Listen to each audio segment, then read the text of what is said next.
참석자 여러분,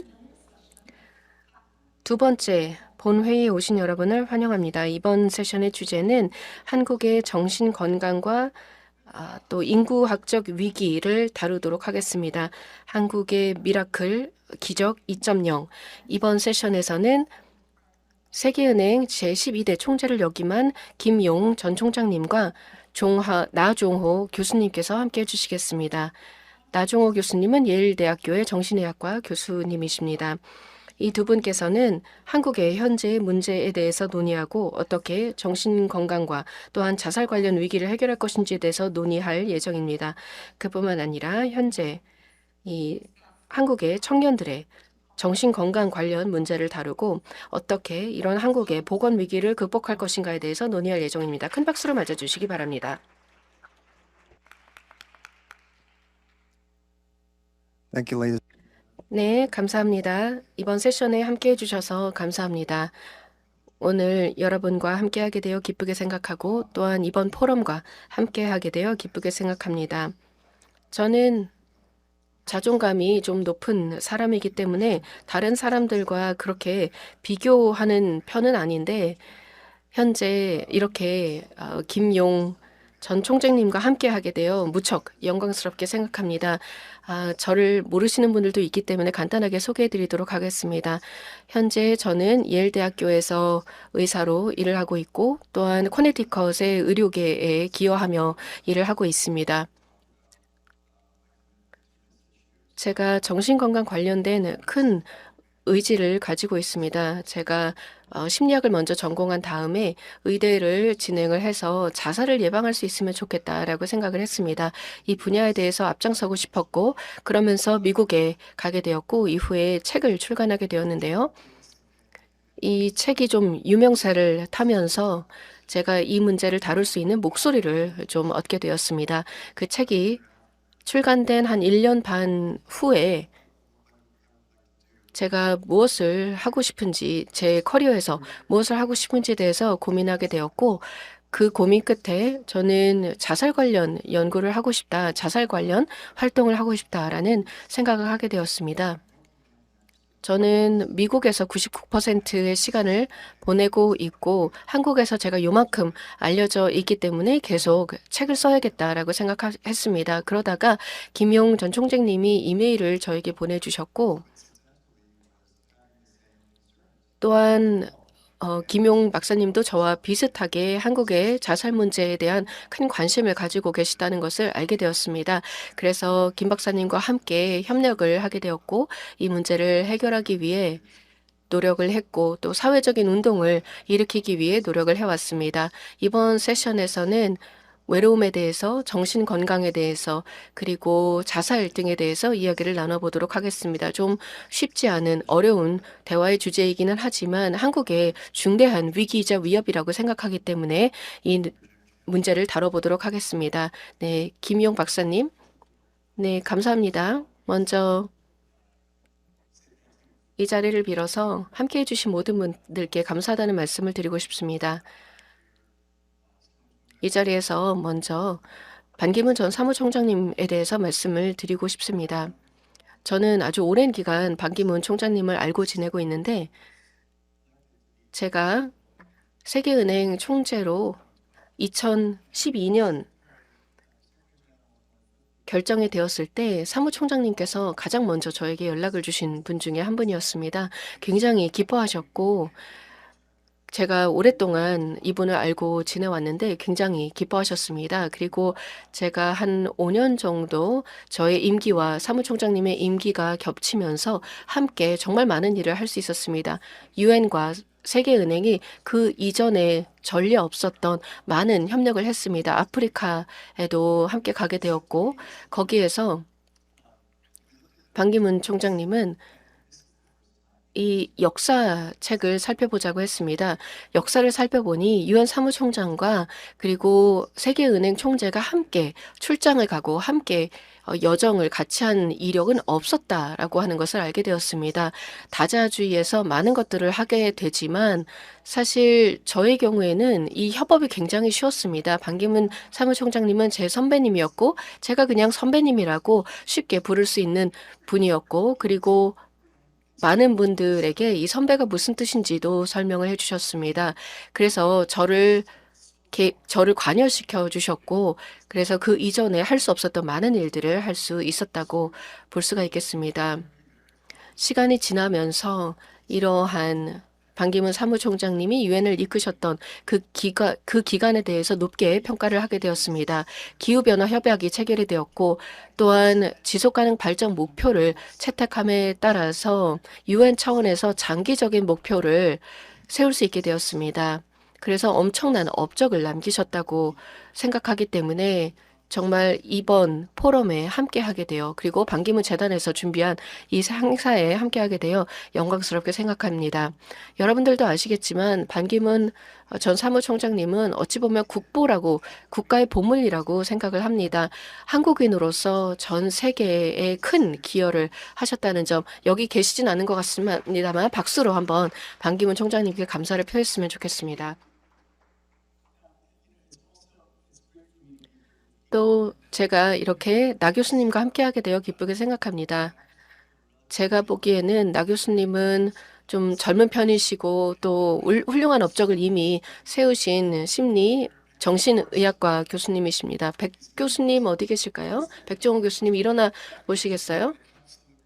네, 백 교수님은 한국에서 정말 영웅적인 일을 하고 계시고 정신의학과 교수로 그리고 자살 예방을 위해서 함께해 주고 계신데요. 너무나도 감사합니다.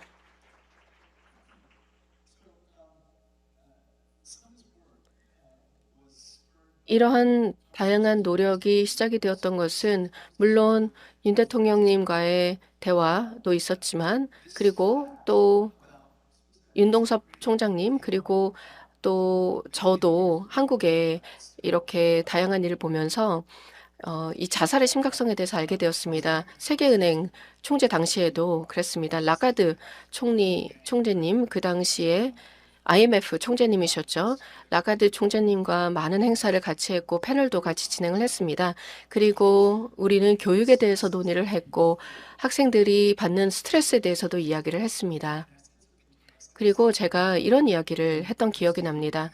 라가드 총재님, 한국의 아이들은 중학교쯤부터 7시에 학교를 가서 11시에 집에 옵니다라고 이야기를 했습니다. 그랬더니 정말 대단하네요 하시더라고요. 한국 학생들이 국제 학력 평가에서 그렇게 잘하고 있는데 하루에 4시간만 학교를 가서는 그렇게 할 수가 없겠죠?라고 이야기를 하시더라고요. 그래서 제가 설명을 했습니다. 사실 7시에서 11시가 오후 7시에서 오후 11시가 아니라 아침 7시부터 아침 11시까지다라고 저녁 11시까지다라고 이야기를 했습니다. 그래서 라가드 총재님은 한국의 이런 교육 상황에 대해서 큰 관심을 갖게 되었고 2019년에 한국을 오셨을 때 데이터를 살펴보았고 한국 관련된 자료를 살펴보았습니다. 그러면서 저에게도 충격이 되는 그런 말씀을 해주셨습니다.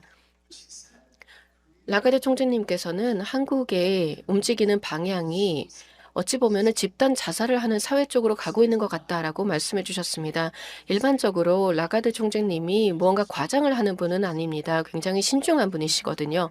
그런데 숫자 자체가 놀라웠다는 점입니다. 제가 보고 있는 숫자에 대해서 말씀을 드려보도록 하겠습니다. 제가 5살 때 한국을 떠났습니다. 그래서 한국어로 이 강연을 한다면 아마 여러분들은 제가 정말 바보 같다라고 생각을 하실 겁니다. 한국어를 잘 못하거든요. 그래서 제가 경험하는 현실은 아닙니다. 그리고 제가 여러분들께 여러분의 현실을 대변한다고 말씀을 드릴 수는 없습니다. 다만 객관적으로 데이터를 공유하고자 합니다. 그렇다면 현재 우려가 되는 데이터는 무엇일까요? 첫 번째로 한국은 가장 높은 자살률을 가지고 있습니다. 과거에 몇 년 동안 리투아니아가 가장 높았지만 지금은 20년 동안 OECD 국가 중에서 가장 높은 자살률을 가지고 있습니다. 2023년 자살률을 낮추기 위해서 한국이 무엇을 할 수 있는가에 대해서 보고서를 낸 바도 있습니다. 한국이 이렇게 자살률 1위 국가가 된 지는 거의 10년이 넘었습니다. 그래서 가장 어찌 보면 경종을 울리는 데이터라고 볼 수가 있겠고, 그 다음으로 제가 주의하고 있는 그런 데이터를 보면요. OECD에 따르면 한국의 성인 인구 중에서 우울증을 앓고 있는 그런 성인의 비중이 OECD에서 가장 높다고 합니다. 36%로 추정이 되고 있습니다. 그뿐만 아니라 이 우울증 약을 복용하는 사람들의 경우 이것은 복용을 하는 사람들의 인원이 아니라 1인당 한 명당 얼만큼의 이 우울증 약이 처방이 되는가를 보면 OECD 중에 가장 낮다는 것을 볼 수 있습니다. 다시 말해서 36%가 우울증을 앓고 있지만 우울증 약을 복용하는 사람들은 많지 않다는 것을 의미합니다. 그러니까 많이 우울감이 심한데도 치료를 받지 않는 한국 사람들이 많다는 것을 의미합니다. 아마 여러분들도 더 잘 아시겠지만 이것은 제가 보기에는 아주 심각한 상황이라고 생각합니다. 우울증과 자살, 심각하죠. 그리고 외로움, 고독도 느끼고 있습니다. 제 제자 중에 한 명이자 또 제 동료이기도 한 분이 미국의 정부 의료 담당관입니다. 그리고 이분께서 고독에 대한 이야기를 하셨는데 만약에 외롭냐라는 질문에 그렇다라고 설문에서 답을 한다면 그러면 기대 수명이 줄어들게 된다라고 하시더라고요. 기대 수명의 축소 효과는 하루에 15개 피의 담배를 피는 사람들의 이 수명 축소 비율과 거의 똑같다라고 말씀해 주셨습니다. 흡연이 안 좋다는 것은 알죠. 흡연을 하면 일찍 사망할 수 있다는 걸 알고 있습니다만 고독이 그만큼 위험하다는 것입니다. 고독은, 외로움은 우리의 건강에 치명적인 영향을 미치며 또한 우울증으로 이어질 수 있습니다. 그리고 또한 그 치매를 앓을 확률이 64% 늘어나게 된다고 합니다. 그리고 고혈압이라든지 다른 여러 신체 증상으로 나타날 수 있습니다. 또 다른 데이터를 하나 말씀드리고 싶습니다. 제가 여러분들의 경험을 대변한다라고 생각하지는 마시고 그냥 데이터로 봐주시기 바랍니다. 1970년에 한국 인구 중에 1인 가구에서 사는 인구의 비중을 보면 0.6%였습니다. 그런데 2015년에 이 비율이 잠시만요. 이 비율이 25%로 올라갔습니다. 1인 가구 비중입니다. 그리고 이제 2022년에 32%로 증가했습니다. 즉 전체 한국 인구의 32%가 1인 가구에 살고 있다, 혼자 살고 있다라는 뜻입니다. 그러면서 노인 빈곤율이 현재 OECD에서 가장 높은 수준입니다. 그래서 어떤 수치냐에 따라 다르겠지만 40에서 50% 정도의 노인 인구가 빈곤하다라는 것을 볼 수가 있겠고 다음으로 저출산율이 심각한 부분이죠. 물론 저출산율은 상당히 복잡한 여러 요인들에 연관이 되어 있습니다. 여기 2명의 남자들이 이 이야기를 하기에는 적합하지 않다고 생각하실 수 있습니다. 여성의 경험에 대해서 아이를 낳고 결혼을 하고 양육하는 이 부분에 대해서 저희가 다 말씀을 드릴 수는 없습니다만 일단 총 출산율을 보면 여성 한 명이 평생 가지게 되는 자녀의 수를 살펴보는 것이 가장 의미가 있다고 생각합니다. 왜냐하면 쉽게 이해를 할 수 있기 때문이죠. 그래서 여성 한 명당 그 사회에서 그 인구를 대체하기 위해서는 여성 한 명이 2.1명의 아이를 출산해야 한다고 합니다. 이것은 평생에 걸친 그런 출산입니다. 2.1명이 출산을 율이고 이것이 대체율입니다. 왜냐하면 두 명이 결혼해서 자녀를 낳기 때문입니다. 그런데 한국의 이 출산율은 역사상 최저입니다. 물론 예전 구석기 시대에 이거보다 낮았을 수도 있겠죠. 아니면 어떤 재난이 있었을 수도 있겠죠. 하지만 이 통계가 잡히기 시작한 이후로 공식적으로 가장 낮은 것 같습니다. 현재 0.72명이라고 합니다. 0.72명이요. 그러니까 결국 인구를 대체하기 위해 필요한 출산율인 2.1명의 3분의 1밖에 되지 않습니다. 그래서 1991년에는 손흥민이 태어났습니다. 그리고 그 해 거의 74만 명이 태어났습니다. 그런데 작년에 신생아 수는 20만 명에도 미치지 못합니다. 굉장히 복잡한 이슈들이 물론 있죠. 양성 불평등의 문제, 그리고 주거 비용의 문제 등 굉장히 복잡한 문제들이 있습니다. 그런데 경제적으로 보았을 때 제가 세계은행 총재의 모자를 다시 쓴다고 하면 이 상황은 굉장히 심각합니다. 70만 명의 신생아에서 20만 명도 안 되는 신생아로 이렇게 신생아 출산율이 줄어들게 되었고 또 노인 빈곤이 높아지고 있는 그런 상황에서 네, 한국의 국민연금 뿐만 또한 굉장히 어려움을 경험하게 될 것입니다. 왜냐하면 생산 가능 인구가 줄어들기 때문에 따라서 노인 부양이 어려워지기 때문이죠. The loneliness epidemic. 네, 그리고 또 이 외로움, 우울증, 자살률, 세계 최고의 자살률, 그리고 낮은 출산율. 이런 것들을 조합해 봤을 때 내릴 수 있는 결론은 이것은 인구 구조에 있어서 위협이고 또 국가의 존망이 달린 위협이다라고 볼 수밖에 없습니다. 그래서 제가 특히나 또 한국에 계시는 분들께서 이렇게 생각 안 하셨으면 좋겠습니다. 왜 김용 총재라는 사람이 이런 이야기를 하고 있는가? 이런 거에 대해서 이야기하고 싶지 않다. 이거는 너무나도 치욕스럽다. 이런 생각을 안 하셨으면 좋겠습니다. 제가 이런 이야기를 하는 이유는 이것이 사실 한국에만 국한되는 현상이 아니기 때문입니다. 중국을 보시죠. 중국에서 전체 인구가 최초로 이제 줄어들고 있습니다. 59년 이후에 59년부터 61년 동안 기간에 그때 굉장히 중국 근현대사에서 격동의 시기였죠. 그런데 이제 2021년에 처음으로 인구가 감소했다가 2023년에도 또 인구가 감소했습니다. 그래서 중국의 총 fertility rate 출산율 같은 경우도 이제 점점 더 예를 들어서 90년대를 거쳐서 개방을 했었죠. 그때는 1.7 출산율을 기록을 했습니다. 그러다가 2008, 그 다음에 1.05까지 내려가게 되었습니다. 중국의 지금 젊은 사람들이 lying down이라고 그냥 누워 있는다라는 현상이 있습니다. 특히나 이런 모든 경쟁 격심화, 아까 학교에 들어가기 위한 경쟁 심화, 한국의 입시 지옥하고도 비슷한 거죠. 이런 것 때문에 lying down, 그냥 누워 있는다라는 현상이 있습니다. 젊은 사람들이 일을 하러 가더라도 실제로 일을 많이 안 한다라는 것입니다. 그리고 모든 시스템에서 스스로를 그냥 탈퇴시킨다라고 합니다.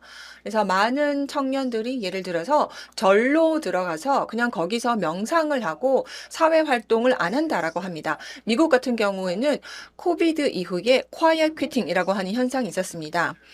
그래서 이러한 인구 구조 변화는 전 세계에서 일어나고 있습니다. 인도도 너무나 오랜 기간 동안 높은 출생률을 보였지만은 작년에 처음으로 인도의 전체 fertility rate가 인도 여성의 경우 이 인구 대체 비율 이하로 떨어지게 되었습니다. 그래서 이것은 우리가 정말 이것에 대해서 이야기를 안 할 수가 없습니다. 이 문제에 대해서 해결책을 찾지 않을 수가 없습니다. 네, 피터 교수님 혹시 첨언하실 게 있으실까요?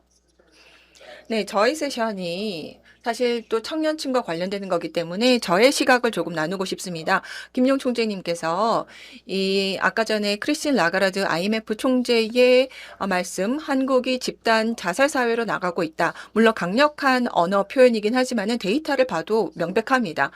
제가 데이터를 좀 봤더니 김용 박사님께서도 많은 데이터를 공유해 주셨지만 제가 특히나 놀랐던 점은 그러니까 크리스티안 라가르드 총재님께서는 2017년도에 한국을 방문하셨는데 그때 이제 데이터를 보셨을 때 그러니까 2016년도 데이터를 아마 보셨을 것입니다. 근데 그 이후에 한국의 fertility rate 출생률이 40% 줄었습니다. 그래서 여기에 대해서 최근에 이런 상황에 대해서 이제 라가르드 총재님께서는 어떤 표현을 쓰실지 궁금한데요. 그런데 특히나 중요한 것은 지금 동기간 동안에 급증한 데이터가 있는데 바로 자살률입니다. 젊은 청년들, 한국 젊은 청년들의 자살률이 동기간에 급증했습니다. 한국은 또한 노인들의 자살률이 높은 것으로도 유명합니다. 그래서 제가 흔히 이것을 비유를 하는데요.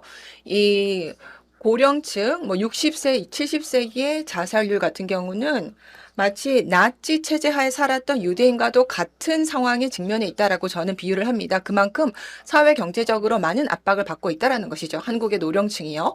그런데 또 안 좋은 소식은 여전히 자살률이 젊은 세대에서도 과거에는 좀 상대적으로는 낮은 편이긴 했지만은 그런데 최근에 들어서 최근 몇 년 동안 크리스틴 라가르드 총재께서 뭐 2016년도 이게 그때 당시 뭐 출생률을 봤는데 그때부터 현재까지 출생률은 더 떨어졌고 그 동기간에 젊은 층의 자살률이 한국에서 훨씬 더 올라갔다는 것입니다. 그래서 10대부터 29세 사이에 자살률이 훨씬 더 급증했다는 것입니다. 이런 데이터를 봤을 때 저는 제 자신에게 질문하지 않을 수가 없습니다. 그러면은 이것에 대한 이런 현상들에 대한 공통된 근본 원인이 무엇인가? 세대적인 문제도 있을 것 같고, 그리고 분명히 무엇인가 위협적인 요소가 있습니다. 제가 생각하기에는 어떤 10세에서 39세 사이의 자살에 대한 주요 원인을 보면은 지금 사실 10세에서 39세 사이의 사망 원인 자체가 주요한 사망 원인이 선진국이라고 하면은 사고 사망입니다. 그런데 그 외 여러 가지 데이터를 보면은 젊은 세대에서 어떤 근본적인 절망감이 있는 것 같습니다. 그 결론을 내릴 수밖에 없습니다. 여러 가지 데이터를 봤을 때 최근에 몇 달 전에 어떤 설문조사 결과가 나왔는데요. 그래서 이 34세와 20세 그 사이의 청년층에 대해서 설문조사를 해봤더니 50% 이상의 사람들이 스스로를 우울하다라고 정의를 하고 있습니다. 그러니까 3명 중에 1명, 3명 중에 1명 젊은 청년들은 각각의 이제 나이 연령대에 따라서 자살을 생각한 적이 있다라고 합니다. 그래서 특히나 또 이제 정신의학 기관에 의한 또 설문조사를 보면은 우울증이 만만치 않게 높게 나오고 있습니다. 그래서 이 김용 박사님과 제가 계속해서 이런 경종을 울리고 있는 이유가 바로 이러한 여러 가지 상황에도 불구하고 혹시 이거 언급하셨는지 모르겠지만 총재님께서 이렇게 높은 수치가 이 높은 수치의 자살률이 한국에서 나오고 있음에도 불구하고 항우울약 처방률이 낮다라는 것입니다. 그러니까는 도움을 요청하는 사람도 많지가 않다라는 것이고 그것은 바로 이 정신질환에 대한 사회적인 오명이 강하게 있기 때문입니다. 그래서 이런 문제에 대해서 경감을 시켜야 됩니다. 사회적인 오명을 우리는 좀 해소할 필요가 있습니다. 그리고 또 많은 사람들이 자신들의 정신 건강에 대해서 생각조차 안 하는 경우도 많이 있습니다. 그래서 나의 정신 건강에 대해서 어떻게 생각하는지에 대해서 30개 이상의 국가에 대해서 설문조사를 했는데 브라질 같은 국가 같은 경우 아니면은 다른 국가에서도 나의 정신 건강에 대해서 관심을 많이 가지고 있다라고 하는 응답률이 높았지만은 한국은 그렇지 못합니다. 한국에서는 많은 응답자들이 나의 정신 건강, 나의 정신적인 안녕에 대해서 전혀 생각하지 않는다라고 대답을 했습니다. 그래서 이런 것을 고려해 봤을 때, 이런 데이터들을 봤을 때, 뭐, 총재님하고 또 제가 서로 이제 배경은 조금 다를 수 있습니다. 저는 미국에서 태어나서 제가 5살, 6살 때 한국으로 왔고요. 김용 총재님 같은 경우는 반대로 이제 어린 시절 한국에서 태어나셨지만은 어린 나이에 이제 미국으로 가셨고, 그래서 이제 저는 이제 한국계 미국인으로 이제 성장을 했습니다. 그런데 이제 성인이 또 되고 나서 한국에서 공부를 한 바가 있고요. 그래서 제가 한국에 있으면서 들었던 생각이 굉장히 경쟁이 심한 사회다라는 것입니다. 많은 사람들이 저에게 왜 한국을 떠났냐라고 묻습니다. 왜 이렇게 한국에서 공부도 했는데 왜 한국을 떠나서 미국으로 다시 왔냐 이렇게 질문을 하는데 저의 대답은 한국의 그런 심한 경쟁을 내가 견딜 수 없어서다라고 대답을 합니다. 그만큼 한국 사회에서의 경쟁이 굉장히 심하고 특히나 교육 시스템 내에서의 경쟁이 굉장히 치열합니다. 그래서 그때 당시에는 이제 제가 한국 떠난 지가 한 10년 전인데요. 그때 당시 제 생각은 저에게 있어서 한국 사회가 일종의 러닝머신처럼 느껴졌습니다. 그래서 우리가 마치 헬스장에서 이제 러닝머신을 뛰는 것처럼 그렇지만은 헬스장에서 우리가 러닝머신은 우리가 스스로 속도를 조절을 할 수가 있죠. 내가 좀 천천히 뛰고 싶다라고 하면은 속도를 늦출 수가 있습니다. 근데 한국 사회의 속도는 그렇지 않습니다. 항상 전속력으로 정진을 해서 달려나가야 됩니다. 그런 인상을 저는 받았습니다. 그래서 한 10년 전에 제가 한국에 있을 때는 나는 더 이상 여기서 달리기를 더 할 수 없다라고 생각하고 이 한국 사회에서 이 러닝머신 뛰는 것을 저는 그만두었습니다. 그리고 또 이제 미국 유튜버가 최근에 한국에 방문을 해서 그래서 그 영상을 찍으면서 세상에서 가장 우울한 나라를 내가 방문했다라는 제목으로 영상을 올렸습니다. 그래서 언론 보도도 많이 되었었는데요. 근데 아마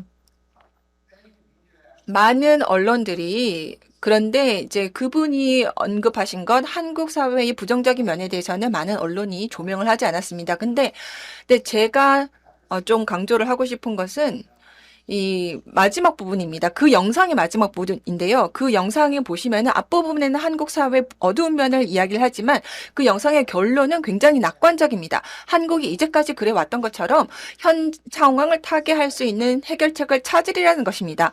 매 젊은 세대는 이것이 문제라는 것을 인정을 한다는 것입니다. 한국 사회의 젊은 세대도 이러한 정신건강의 문제에 대해서 인정을 하고 여기에 대해서 이야기를 하고 싶어 한다는 것이 그 영상의 결론이었습니다. 저도 거기에 대해서 포커스를 두고 싶습니다. 그래서 여러분들에게 제가 사실 이렇게 우울한 수치들을 드리고자 함이 아닙니다. 이런 대화를 하는 주요 목적은 물론 우리가 지금 높은 자살률도 있고 출생률도 낮아지지만은 이대로 계속 가서는 안 된다라는 것입니다. 그리고 저는 사실 한국의 그동안의 엄청난 경제적인 성공에 수혜를 입은 사람입니다. 그런 면에서 또 그래서 저도 스스로에게 이제 물어보는 거죠. 우리가 이렇게 경쟁을 많이 하면서 절망감이 높아진 이 문제는 어떻게 해결할 것인가? 제 스스로에게 물어보집니다. 물론 해답은 이 미국인 유튜버가 가지고 있지 않을 것입니다. 한국 사람인 우리들이 생각해 봐야 됩니다. 그리고 우리 스스로 내면 깊이 찾아봐야 됩니다. 우리 내면 깊이 해답을 찾아야 되고 정신건강에 대한 해결책을 우리가 찾아야 된다라고 생각합니다. 네, 저희가 이제 토론의 한 절반 정도 이제 가까워지는 것 같은데요. 이제 앞으로 나아갈 길, 이제 올라갈 길에 대해서 이야기를 좀 했으면 좋겠습니다. 어떤 독특한 점이 한국에 있는지, 지금 물론 이렇게 굉장히 좀 우려스러운 데이터들이 한국에서 나오고 있지만은 그런데 한국뿐만 아니라 다른 아시아 국가들에서도 이런 우려스러운 데이터들이 나오고 있습니다. 그럼에도 불구하고 제가 왜 한국에 대해서 여전히 굉장히 낙관하고 있는지에 대해서 그 맥락을 조금 설명드리고자 합니다. 저는 이제 또 인류학에 대해서 공부를 했고 또 한국에서 인류학적인 리서치를 한 바가 있습니다. 제가 사실 연세대학교 한국어학단을 졸업을 했습니다. 아마 한국어학당 역사상 가장 잘 못하는 학생이었을 것 같겠지만은 연세대학교의 이제 동문이라는 것이 매우 자랑스럽습니다. 제가 1980년대에 그러니까 제가 59년생입니다. 그래서 제가 59년생이라서 여러분 보기에 굉장히 나이가 많게 느껴질 수도 있지만은 제가 이 세계은행 총재로 출근한 첫날에 그때의 아시아 지역의 부총재, 그러니까 월드은행에서 세계은행에서 아시아 지역 부총재 분께서 뭐라고 쓰셨나 하면은 우리가 어떨 때는 잘못할 수가 있다라는 노트를 쓰셨습니다. 그리고 이제 세계은행의 내부 문서, 그러니까 제가 태어났을 때 편찬이 되었던 세계은행의 내부 문서를 제가 건네받았습니다. 그때 당시에 한국 상황을 보면은 첫 번째로 굉장히 낮은 수준의 문맹률을 가지고 있었습니다. 문맹률이 높았습니다. 문자 해독률이 매우 낮았었고요. 그리고 또 이 GDP가 소말리아 가다보다도 낮았습니다. 그래서 세계 최빈국 중에 하나였었고요. 그리고 산업 생산 역량은 주로 북한에 위치해 있었습니다. 그리고 이제 북쪽이 오히려 북한 쪽이 당시에 교육 수준이 높았고 그때 당시에 한국은 거의 이제 농촌 지역이 대부분이었습니다. 그래서 1959년도의 정책을 보시면은 한국은 그냥 너무 가난했습니다. 그래서 세계은행으로부터 대출도 받을 수가 없었습니다. 그래서 사실 세계은행에서 대출도 못 받을 정도로 가난한 나라가 많지가 않는데 한국이 그랬던 거죠. 그때 당시에. 그러다가 이제 첫 번째 대출을 제가 이제 미국에 이민을 갔던 63년도에 나왔고요. 그다음에 68년도에 한국이 이제 교육에 대해서 노력을 하기 시작했습니다. 그래서 한국에 대해서 사실 세계은행은 한국에 대해서 조금 조롱을 했었습니다. 세계은행 대출을 받아다가 교육에 투자하는 것을 보고 조금 웃었습니다. 그때 당시에 좀 조소를 했습니다. 그런데 63년, 64년도 그때 제가 이제 한국을 떠나서 나중에 80년대 다시 한국에 박사 논문을 쓰는데 이제 리서치를 하러 돌아왔었는데요. 제가 와서 보니까 한국은 올림픽을 준비하고 있었습니다. 그리고 그때 분명했던 것은 당시에 한국이 많은 것들을 하고 있구나, 이미 훌륭한 전문인들이 있구나라는 것을 볼 수가 있었습니다. 그래서 그 당시 1988년 그 당시에 제가 Partners for Health라는 그런 이니셔티브를 시작을 했습니다. 1988년에 시작을 했었고 그러면서 당시에 빈민층에 전 세계 빈민층에 보건 서비스를 제공을 해주는 미션을 가지고 있었고 그리고 명확한 도덕적인 기준을 가지고 있었습니다. 우리는 가난한 사람들을 위해 더 특혜 조치를 해주어야 된다라는 것이었고 어느 곳이든지 뭐 재원이나 자원이 부족할지라도 최선의 그리고 최고의 치료를 가난한 사람들에게 주자라고 생각을 했습니다. 그래서 1988년부터 시작을 해서 거의 한 15년 동안 그 파트너스 인 헬스라는 파트너십에서 일을 했고 이 조직을 통해서 우리는 자금도 조달하려고 했고 다양한 활동을 했습니다만 그러면서 여러 어려움을 경험했습니다. 페루에서 결핵에 대한 그 내성을 경험했고 그 다음에 HIV가 있었습니다. 전 세계 99.9%의 의사들이 이러한 질병을 빈국에서 치료하는 것은 불가능할 것이다라고 이야기를 했습니다. 그렇지만 저는 왜 불가능하지? 라고 생각을 했습니다. 사실 뭐 약값이 비싸고 너무나 복잡하기는 하죠. 하지만 예를 들어 이 가난한 국가에게 기술적인 지원을 주면 어떨까요? 라고 했더니 어차피 이러한 국가에서는 비용을 댈 수 있는 능력이 없다라고 이야기를 하더라고요. 그래서 그런 상황에서 뭐 포기할 수도 있었겠지만 저희는 이것을 기회로 보았습니다. 저희는 글로벌 정책을 바꿀 것이고 세계를 바꿀 것이다라고 했습니다. 그래서 페루에서 약에 내성이 있는 사람들을 치료하게 되었고 IT에서 HIV 환자들을 치료하게 되었습니다. 제가 이러한 일들을 하면서 사람들에게 기대했던 것은 이런 것입니다. 정말 대단한 일을 하시네요. 훌륭한 일을 하시네요.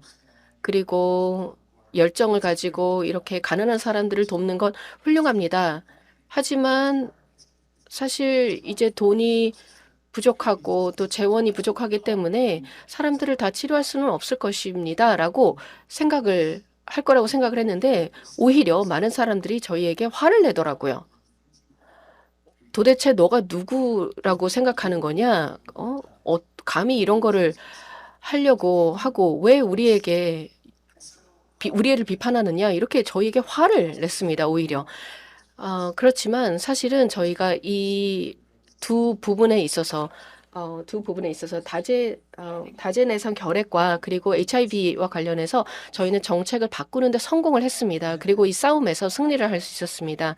그러면서 저는 이종욱 교수님과 함께 캠페인을 하게 되었고 WHO의 사무총장 선거 캠프에 함께하게 되었고 그러면서 우리가 이 선거에서 당선이 되게 되었습니다. 그러면서 HIV를 타파하자라는 그 말씀에 저도 동참을 하게 되었고요. 그리고 나서 저희 IT의 환자들의 전과 후의 사진을 찍어서 조지 W. 부시 대통령에게 이 사진을 보여주면서 이 변화가 가능하다, 치료가 가능하다라고 했습니다. 그 설득이 잘 되었고, 그리고 우리는 HIV가 치료 가능한 그런 질병임을 보여줄 수 있게 되었습니다. 이 두 가지 사례 모두 사실 굉장히 어려운 싸움이었습니다. 하지만 여러분들이 현재 직면한 문제에 비하면 아무것도 아닐 것이라고 생각합니다. 그리고 한국은 이 어려운 과제에 분명히 해결책을 찾을 수 있을 것이라고 확신을 합니다. 제가 세계은행을 맡으면서 전 세계 금융위기도 있었고 여러 가지 어려움이 있었습니다. 아마 나이가 좀 드신 분들은 기억을 하실 것입니다. 그리스에서 심각한 재정 위기로 인해서 아주 어려운 상황이었을 때 제가 그 당시 많은 사람들하고 이야기를 했습니다.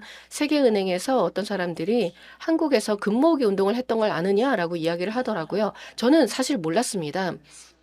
그래서 IMF 시대에 거의 350만 명의 한국인들이 금을 기부했다고 합니다. 그리고 그 규모가 21억 달러 정도였다고 하는데요. 세계은행이나 아니면 금융계에서 전혀 경험할 수 없었던 그런 사례였습니다. 아무도 생각할 수 없었던 그런 일들이 한국에서 있었습니다. 그리고 이 돈을 모아서 IMF에 주었기 때문에 한국이 IMF 지원을 갚는데 큰 정말 그 속도를 빠르게 할 수가 있었고 더 빨리 상환을 할 수 있었고 다른 국가들보다 더 먼저 IMF로부터 벗어날 수 있었습니다. 제가 이 한국의 현재 위기에 대해서 많은 우려를 가지고 있지만 과거에 한국이 여러 난제들을 극복했던 그런 경험을 반추해 보면 일단 가장 중요한 것은 결국 서로 이 문제에 대해서 테이블에 꺼내놓고 이야기를 해야 된다고 생각합니다. 그저 감추기만 해서는 안 될 것입니다. 한 가지 제가 생각하기에 왜 우리가 여전히 이 문제를 숨기는가에 대해서 말씀을 드려보고 싶습니다. 네, 조성돈 목사님이 계신데요. 이분은 현재 자살을 한 그런 유가족들을 돕고 있습니다. 그리고 가족이 자살을 하는 경우 사실 심리적으로, 정신적으로 굉장히 큰 충격을 받는다고 합니다.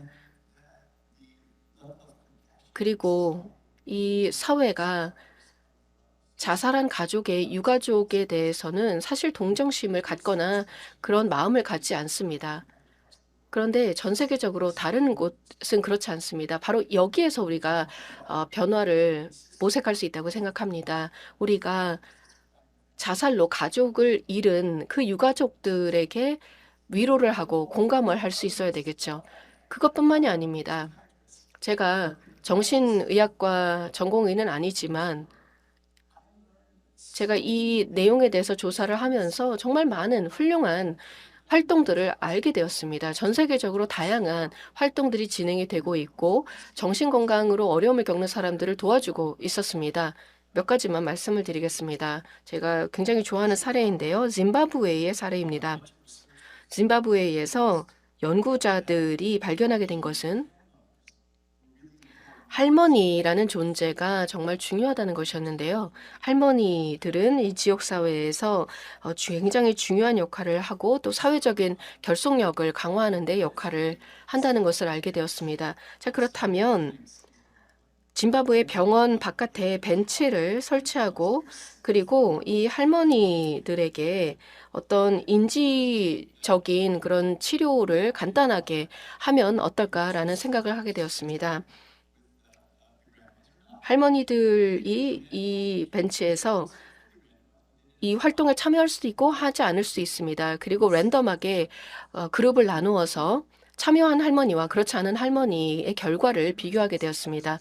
많은 사람들이 이 결과에 대해서 이야기를 하는데요. 이 결과 할머니들의 우울증과 또 자살 충동을 크게 줄일 수 있었고 공동체 전체적으로 61%의 개선 효과가 있었다고 합니다. 정신건강 관련된 지원을 할머니로부터 받은 그리고 그 벤치에 활동에 참여한 사람들은 우울증과 불안감을 이겨낼 수 있었다라고 하는 것이 밝혀졌습니다. 그래서 말라위에도 수출이 되었고 뉴욕시에도 수출이 되었다고 합니다. 그렇다면 한국에서도 이와 비슷한 프로그램을 만들 수 있지 않을까요? 여전히 이러한 우울증에 또는 자살 충동에 대해서 어떤 부정적인 인식이 있다면 온라인으로 할 수도 있을 것입니다. 온라인으로 비대면으로 여러 심리 상담도 코로나 시기에 이미 진행이 된 바 있습니다. 그리고 충분히 이것이 실행 가능하다고 생각합니다. 그리고 현재 우울증과 불안장애에 대한 다양한 치료법이 새롭게 나오고 있고 자살 충동에 대한 그런 치료법도 나오고 있는 상황입니다. 그런데 안타까운 것은 한국이 현재 우울증 수준이 그렇게 높은데 치료를 받지 않는다는 것이 안타까운데요. 이것을 저는 바꿀 수 있다고 생각합니다. 이 자살 연구 전문가들에 따르면 모든 자살은 예방 가능하다고 합니다. 그리고 현재 새로운 훈련 프로그램이 시작이 되고 있는데 네, 국가를 위한 그리고 또 예를 들어서 어떤 CPR을 하는 것처럼 자살과 관련된 그리고 심리와 관련된 부분을 훈련을 하는 것입니다. 그래서 CPR을 하는 것을 배우는 것처럼 주변에 누군가가 자살이나 어떤 정신 건강의 문제를 갖고 있는지를 잘 파악을 하고 이를 알아챈 후에 지원을 해줄 수 있는 그런 훈련인데요. 하루 이틀짜리도 있고 좀 더 긴 훈련도 있습니다. 저는 모든 대학생들이 이러한 심리 응급 치료법을 배워야 된다고 말씀드리고 싶습니다. 제가 대학 총장이었을 때 예를 들어 성희롱 예방 교육을 모두에게 시켰습니다. 그리고 알코올 또 음주 관련된 교육을 시켰습니다. 마찬가지로 심리 응급 치료에 대한 훈련도 필요하지 않을까요? 국가를 돌아보면 성공한 국가들이 있습니다. 일본의 경우에는 한국보다 자살률이 2배 높았었습니다. 그런데 아주 적극적으로 능동적으로 이 문제를 다루었습니다. 그리고 사회적인 운동이 일어나게 되었고 이것은 뭐 일본의 총리가 시작을 한 것이 아니라 또는 어떤 입법기관에서 진행을 한 것이 아니라 국민들이 시작을 했던 것이고 일본에서 이 문제에 대한 심각성을 깨닫고 시민들이 참여하게 되었습니다. 그래서 한국이 여기였었고 일본이 굉장히 높았는데 이제는 그 곡선이 바뀌게 되었습니다. 이제는 일본의 자살률은 한국보다 40% 정도 낮은 수준입니다. 그렇기 때문에 우리는 바꾸어 갈 수 있다고 생각합니다. 하지만 그렇게 하기 위해서는 사람들이 그 인식을 가지고 필요를 느껴야 될 것입니다. 네, 기본적인 숫자로 보면 보건 예산의 1.9%만 정신건강에 사용이 됩니다. OECD 평균은 5%입니다. 그리고 일본의 경우에는 한국보다 거의 인구가 2배 정도 더 많죠. 그런데 이 자살 예방을 위해서 사용하는 예산이 한국의 19배라고 합니다. 그리고 일본과 영국을 보면은 네, 일본의 경우에는 참 놀랍다고 생각을 하는데 일본에서는 영국에서는 네, 고독부를 만들게 되었습니다. 그리고 사실 얼마나 사람들이 고독한가 이 문제를 정부 차원에서 다루고 있습니다. 따라서 이런 여러 가지 국가들의 사례를 보면은 정말 많은 흥미로운 가능성들이 있습니다. MDMA와 또 자살 그리고 자살 예방을 위한 인지적인 치료 그리고 심리적인 치료 여러 가지 치료법들이 나오고 있는 것이 사실입니다. 그리고 궁극적으로 약을 사용을 하는 것보다는 어떤 사회적인 개혁이 있어야 할 텐데요. 그러려면 사람들이 먼저 이것을 깨닫고 시작을 해야 되고 젊은이들로부터 시작을 해야 된다고 생각합니다. 네, 제가 멘딩 디 아크라고 하는 다큐멘터리를 봤습니다. 과거에는 미국의 넷플릭스에서 볼 수 있었는데요. 그래서 그 다큐멘터리를 본 기억이 있습니다. 네, 김 박사님께서 말씀해 주신 바대로 사실 제가 놀랐던 것은 1990년대에 실제로 여러 컨퍼런스와 여러 위원회의 그 녹화 영상을 볼 수 있습니다. 그 당시에 보면은 아프리카에서 이 김 박사님과 또 퍼머 박사님이 했던 그런 움직임, 그런 운동을 확인을 할 수 있습니다. 굉장히 성공적인 그런 작업들이 과거에 있었습니다. 그러니까 이것은 결국 근본적으로 질문을 던지는 것이죠. 이러한 프로그램에 참여했던 많은 사람들이 의사였습니다. 이러한 의사들은 고통을 받는 사람들을 돕고자 했던 것이고요. 제가 김용 박사님을 만나기 전에 이 다큐멘터리를 보았고, 그리고 김용 박사님께서 어떻게 페루와 아프리카에서 이러한 투쟁을 하고 이러한 병 치료를 하셨는지에 대해서 말씀해 주셨고, 제가 그 다큐멘터리를 보기 전까지는 보고서야 그 연관성과 비율을 이해할 수 있었습니다. 한국에서 현재 우리가 하려는 이러한 운동을 보면 물론 아직까지는 예산이 부족하고 열악한 상황이기는 하지만 현재 한국의 상황은 김용 박사님이 과거 여러 아프리카 국가에서 했었던 그런 활동과 비슷하다고 생각을 합니다. 여러 가지 부정적인 스티그마 인식이 있죠. 정신건강에 대해서는 무조건 안 좋다고 치부하고 감추려고 합니다. 피하려고 하죠. 이것이 사회적인 부정적인 인식입니다. 그뿐만 아니라 제도적인 인식도 있습니다. 국가 차원에서 정부 차원에서 적극적으로 이런 정신건강 문제에 대해서는 다루지 않고 재정을 지원해 주지 않습니다. 적극적으로 도와주지 않죠. 왜냐하면 결국 구조적인 그리고 제도적인 그런 반감과 또 부정적인 인식이 있기 때문입니다. 이에 대해서 생각을 많이 해봤는데요. 이러한 한국의 상황이 또 제 경험하고도 일맥상통한다고 생각합니다. which Dr. 그래서 이제 김용 박사께서 말씀을 하신 것처럼 이런 자살 문제는 예방 가능합니다. 한국은 거의 유일하게 OECD 국가 중에서 10년 이상 높은 자살률을 보이고 있습니다. 그 이유는 이 한국 이외의 대부분의 국가들은 이러한 상황에서 개입을 하기 때문입니다. 그래서 이렇게 많은 사람들이 자살로 죽는다라고 하면은 거기에 대해서 문제에 대해서 투자를 하고 해결책에 대해서 지원을 합니다. 그렇게 해서 일본도 핀란드도 자살률을 낮춘 것입니다.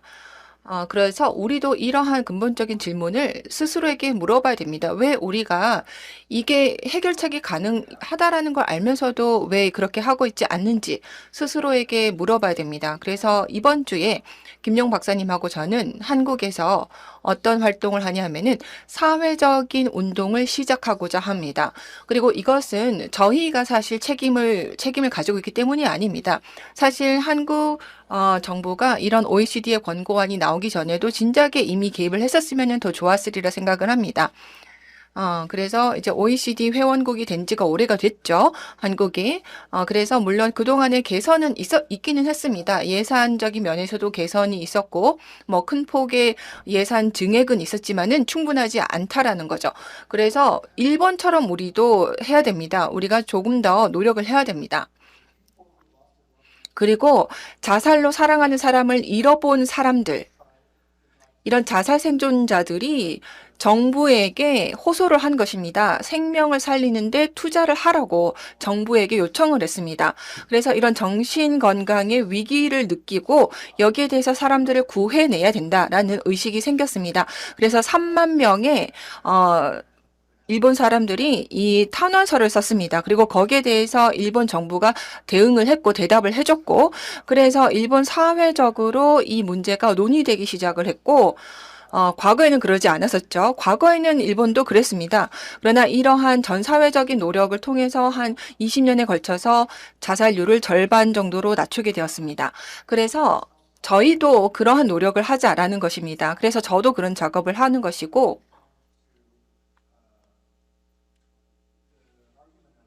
그래서 제가 주장하고자 하는 바는 김용 박사님을 만나기 전에 이 흔히 한국에서 자살은 극단적인 선택으로 불립니다. 그래서 제가 근데 여전히 이런 단어들을 사용을 하고 있더라고요. 근데 이거는 선택이 아닙니다. 저는 선택이라고 생각하지 않습니다. 이것은 자살은 사회적인 책임이 있는 사망이라고 생각을 합니다. 그래서 제가 주장하고자 하는 바는 이러한 자살로 인한 사망은 충분히 예방 가능하고 이것은 어떤 개인이 약해서가 아닙니다. 그래서 우리는 이러한 문제 때문에 사람이 지금 죽어가고 있는데 그것을 막기 위해서 충분한 노력을 하고 있지 않다라는 것이 저희 주장이고, 학자로서뿐만 아니라 그리고 또 이 스스로 이 정신건강의 문제에 시달리고 있는 분들 혹은 또 뭐 유튜버로 활동하고 계시는 분들이라던가 아니면은 뭐 싱어송라이터 분들이라던가 이런 분들과 함께 협업을 해서 일종의 캠페인을 하고자 합니다. 그래서 이런 문제에 대해서 좀 인식을 제고하고자 합니다. 네, 혹시 저희가 청중분들께 마이크를 전달해서 질문을 받아볼 수 있을까요? 안 되나요? 네, 알겠습니다. 네, 뭐 남는 마이크가 없을까요? Yes. To my questions. Yeah. 그러면은 질문을 직접 드리겠습니다.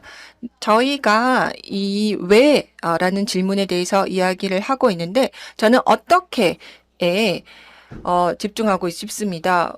왜 사람들이 죽고 있느냐에 따라서 저는 이 공감의 접근을 이용을 하고 싶습니다. 한국 사람들의 경험, 저도 한국 사람입니다만은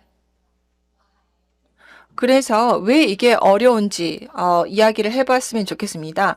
이 실제 삶의 경험이 우리 한국인으로서 느끼는 것이 얼마나 어려운지 이런 것들을 조금 탐구해 보면은 이런 집단 자살 사회라는 문제를 해결하는 데 도움이 되지 않을까 싶습니다. 그러니까는 어떻게 왜라는 질문뿐만 아니라 저는 어떻게 이 접근법에 대해서도 질문이 있습니다. 제 생각은 조금 단순합니다. 지금 한국 사람들이 여기에 대해서 대화를 해야 된다라고 생각을 합니다. 아주 개방되고 그리고 직접적인 방식으로 대화가 이루어져야 됩니다. 그런데 그런 대화가 지금 일어나지 않고 있습니다. 제가 많은 한국 분들과 이야기를 나눠보면 여전히 자살 그리고 정신 건강 이런 이슈는 사회적인 오명이 너무 많이 있습니다. 그래서 가족 중에 누군가가 자살을 했다라고 하면은 남아있는 가족들조차도 사회적으로 고립을 당하는 경우가 많습니다. 저희 팀은 그래서 제가 같이 일하는 저희 팀에서는 여러분들에게 아이디어를 제안하는 것입니다. 핀란드의 사례는 이랬고, 이 스웨덴의 사례는 이랬고, 일본의 사례는 이랬다라고 알려드리는 것입니다. 그리고 미국 같은 경우도 제가 또 일본의 자살 예방 팀이 있습니다. 그래서 그 일본의 자살 예방 팀 내에서 영어 하실 수 있는 분을 저희가 이제 찾아서 그분들하고도 이야기를 해봤습니다. 예를 들어서 그래서 한국 같은 경우는 또 어떻게 접근하면 좋겠는지 이런 것도 여쭤볼 수도 있을 것 같습니다. 한국 입장에서요. 그래서 제가 말씀드리고자 하는 것은 지금 제가 사실 오늘 시간 부족으로 다 말씀 못 드린 흥미로운 예시들이 많이 있습니다.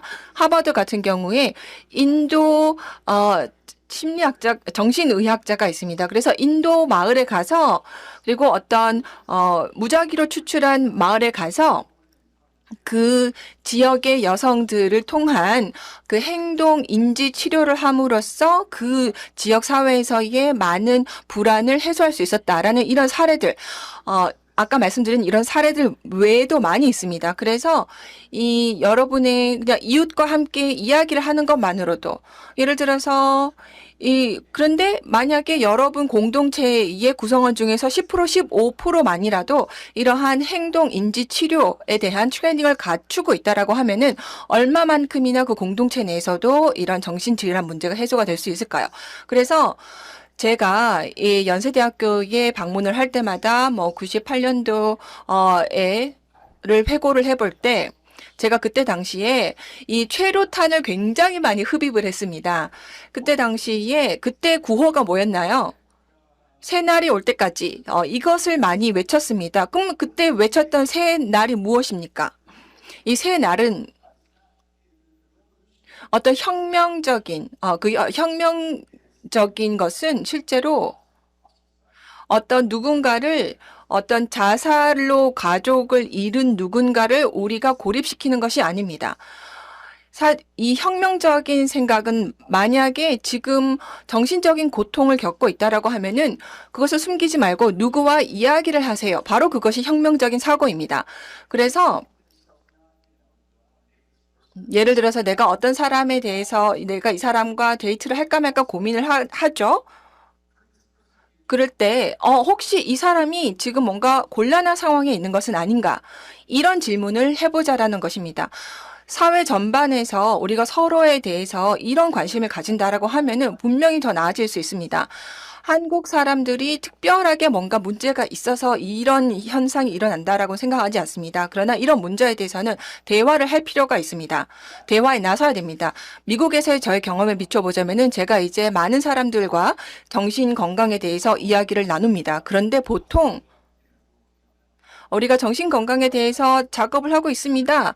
라고 제가 이야기를 하면은 갑자기 그때부터 내 가족 중에 누군가가, 내가 아는 누군가가 지금 정신질환으로 고통을 겪고 있습니다. 혹은 자살했습니다. 라는 이야기를 저에게 하십니다. 그래서 삶을 사는 동안에 50% 이상의 사람들이 사실 정신 건강 문제를 겪는다라고 합니다. 그래서 저도 느끼는 것은 어떨 때는 죄책감을 느끼기도 합니다. 정신 건강 문제에 제가 너무 늦게 참여한 것이 아닌가, 너무 늦게 관심을 가진 것이 아닌가라고 저도 가끔은 죄책감을 느낍니다.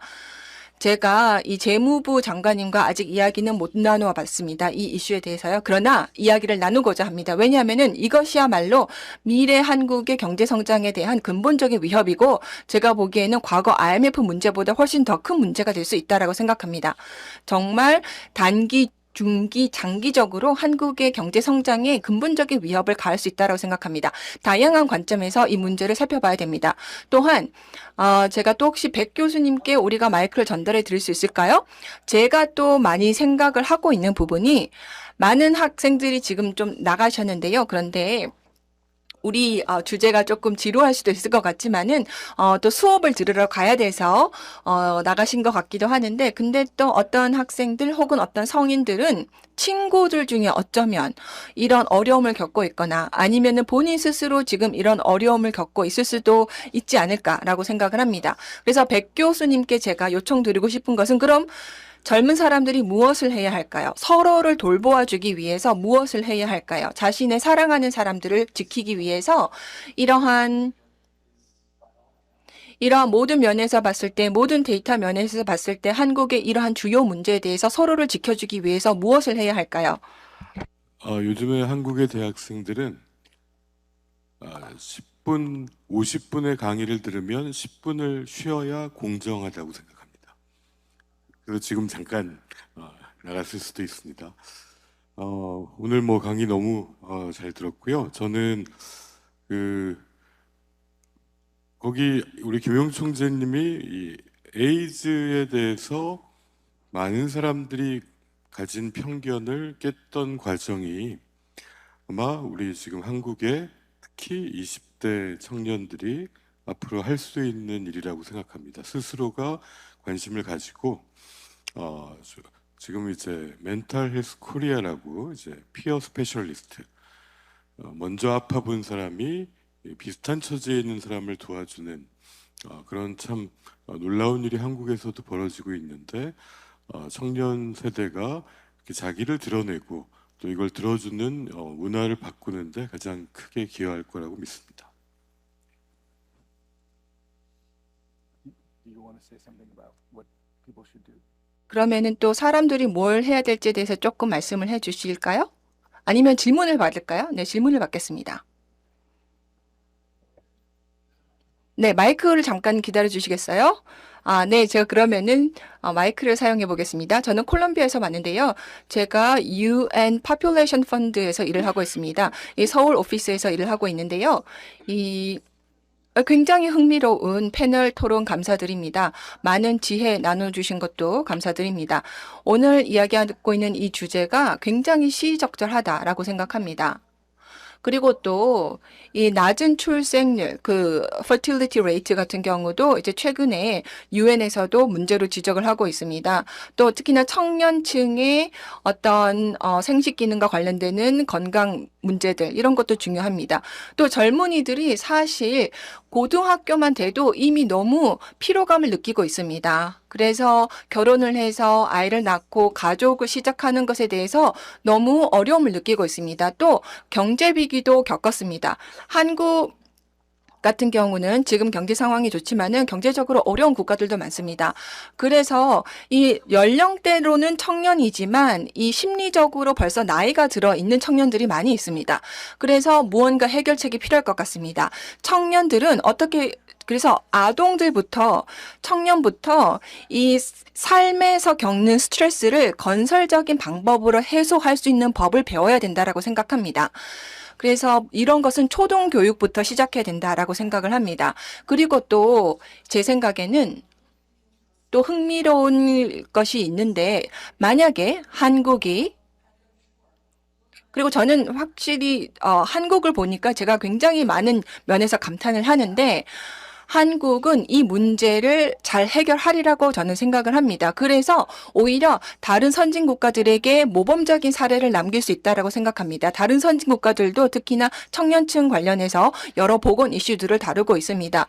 사람들이 행복하면은 행복한 아이를 낳고 키우게 됩니다. 그렇기 때문에 이러한 문제에 대해서 우리가 해결하는 것이 매우 필요하다고 생각합니다. 네, 저 같이 일하시는 그 기관 저 굉장히 좋아하는 제가 기관입니다. 그래서 만나 뵈어서 반갑습니다.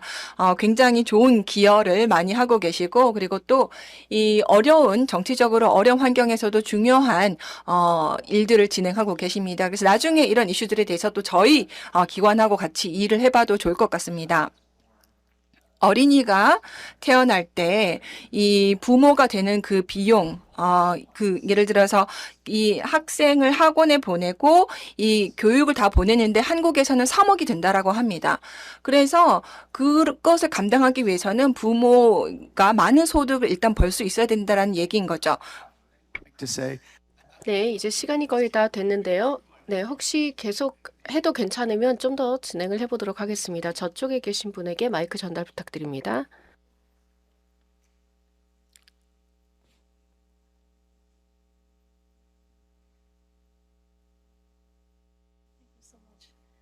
Thank you so 네, 감사합니다.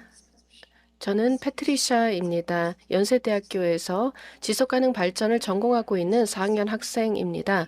현재 졸업 논문을 쓰고 있는데 주제는 한국과 또 한국의 정신건강 문제입니다.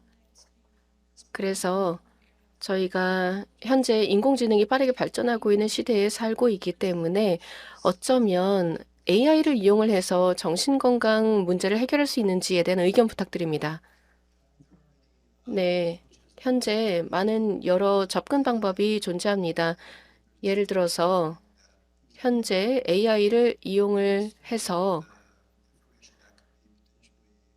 정보를 분류하고 분석을 해서 자살을 일으킬 수 있는 그런 요인들을 찾아낼 수도 있고요. 이런 연구도 진행이 되고 있고, 또한 한국 정부가 이미 또 지방정부 차원에서 진행을 하고 있는 것이 AI를 이용을 해서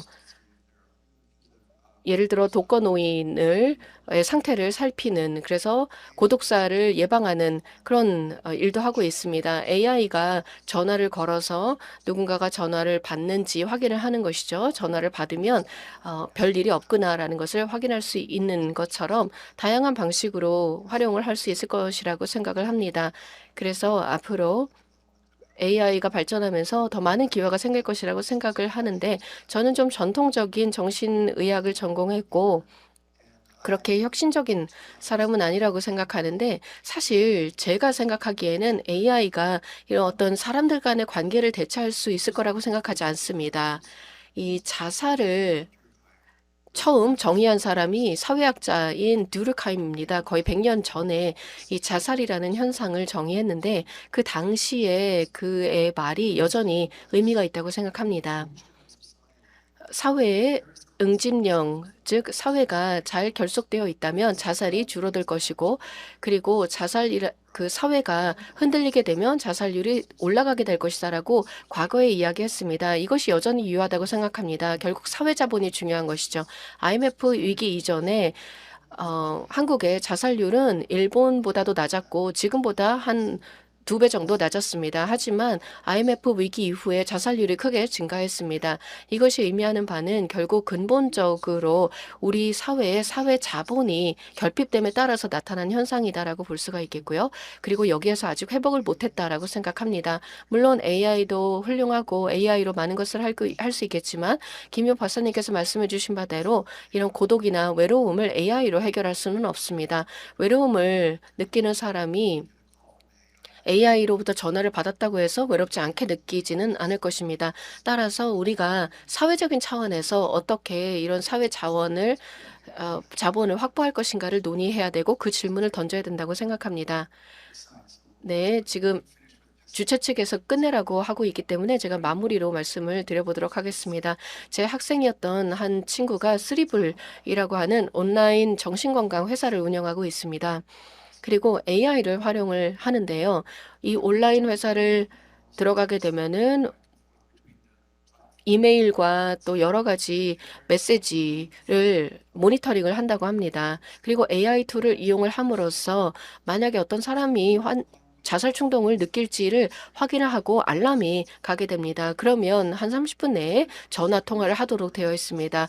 여러 가지 어떤 유형이나 어떤 단어 사용, 표현 등에 있어서 그것을 감지할 수 있는 것이죠. 그렇기 때문에 여러 가지 기술 활용 가능성도 있다고 생각합니다. AI를 직접 치료에 사용을 하는 것은 좀 먼 시간이 걸리겠지만 다양한 방법으로 활용할 수 있을 것입니다. 그리고 또 마지막으로 한 가지 말씀을 드리고 싶은 것이 있는데요. 제 유대교 친구에게 티쿤 얼람이라는 개념을 배웠습니다. 파트너스 인 헬스에서 했던 그런 개념인데요. 물론 다양한 종교를 가진 사람들이 모여 있었는데 저희가 기본적으로 가난한 사람들에게 더 특별한 케어와 돌봄을 주자라는 것이었습니다. 그리고 이 유대 표현은 세계를 치유한다라는 그런 뜻을 가지고 있습니다. 그러니까 우울한 데이터를 제가 많이 드렸지만 UNEP에서 하신 말씀이 맞다고 생각합니다. 한국은 지금까지 많은 부분에서 선도적인 국가로 살고 있습니다. 아프리카에 갔을 때 아프리카 국가의 모든 사람들이 한국에 대해서 인정을 하고 제가 한국계 미국인이라고 하면 어떻게 한국이 그렇게 가난했던 나라에서 G20에 들어갈 수 있게 되었는가라고 궁금해합니다. 빈국에서 부국으로 간 유일한 국가이기 때문에 이에 대해 관심이 많고 알고 싶어합니다. 물론 정국과 BTS에 대한 관심도 많고 그렇기는 하지만 정말 이 사람들이 알고 싶어하는 것은 한국에 대한 것인데요. 한국은 이 열정을 가지고 공감을 가지고 이 사회를 치유하는 데 앞장서기를 희망합니다.